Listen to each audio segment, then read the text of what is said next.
എബ്രായർ 3:8 നിങ്ങളുടെ ഹൃദയം കഠിനമാക്കരുത്. കഠിനത എന്നുള്ളത് അത്ര സുഖകരമായൊരു വാക്കല്ല. ജീവിതത്തിൽ കഠിനത വരുമ്പോൾ നാം നിരാശരായി തീരാറുണ്ട്.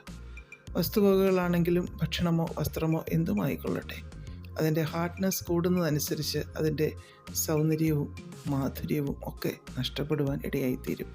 മനുഷ്യരുടെ ഹൃദയകാഠിന്യം വർദ്ധിച്ചാലുള്ള അവസ്ഥയോ അതെത്ര ഭീകരമായിരിക്കും. കൊലപാതകങ്ങളും മറ്റ് ഭീകര പ്രവർത്തനങ്ങളുമൊക്കെ ഉണ്ടാകുന്നതിൻ്റെ പിന്നിലുള്ളത് കഠിനതയുള്ള ഹൃദയമാണ്. കഠിനത കൂടുമ്പോൾ നമ്മിൽ ദുഷ്ടത കൂടുവാൻ ഇടയായിത്തീരും. ഇവിടെ അപ്പസ്തോലൻ പറയുകയാണ് നമ്മുടെ ഹൃദയത്തെ കഠിനമാക്കരുത് എന്ന്.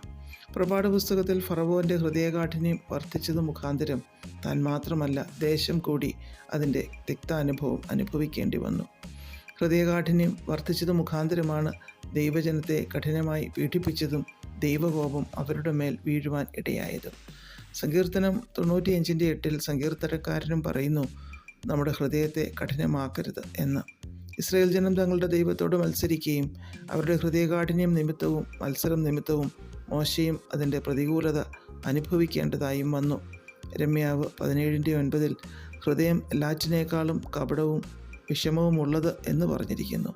ഹൃദയകാഠിന്യം സംഭവിക്കുന്നത് ദൈവശബ്ദം കേട്ടനുസരിക്കുവാൻ നാം വിസമ്മതിക്കുന്നത് കൊണ്ടാണ്.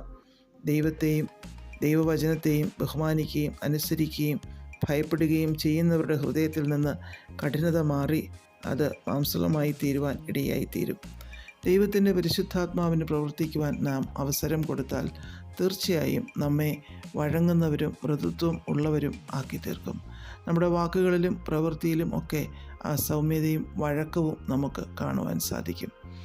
സദൃശ്യവാക്യങ്ങൾ 28:14 ഹൃദയത്തെ കഠിനമാക്കുന്നവൻ അനർത്ഥത്തിൽ അകപ്പെടും എന്നെഴുതിയിരിക്കുന്നു. ഹൃദയകാഠിന്യം വർദ്ധിക്കുമ്പോൾ നാം ദൈവത്തിൽ നിന്ന് അകലുവാൻ ഇടയായിത്തീരുന്നു.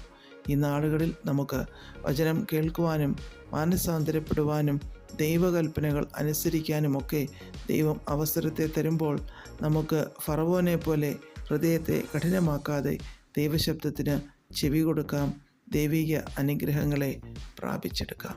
പ്രാർത്ഥിക്കാം. പ്രിയപിതാവേ, ഞങ്ങളിലെ കഠിനതകളെ മാറ്റി അങ്ങയുടെ ശബ്ദത്തെ അനുസരിക്കുവാനുള്ള മാർദ്ദവത്വമുള്ള ഹൃദയത്തെ നൽകണമേ. യേശുക്രിസ്തുവിൻ്റെ നാമത്തിൽ ആമേൻ. God bless us all.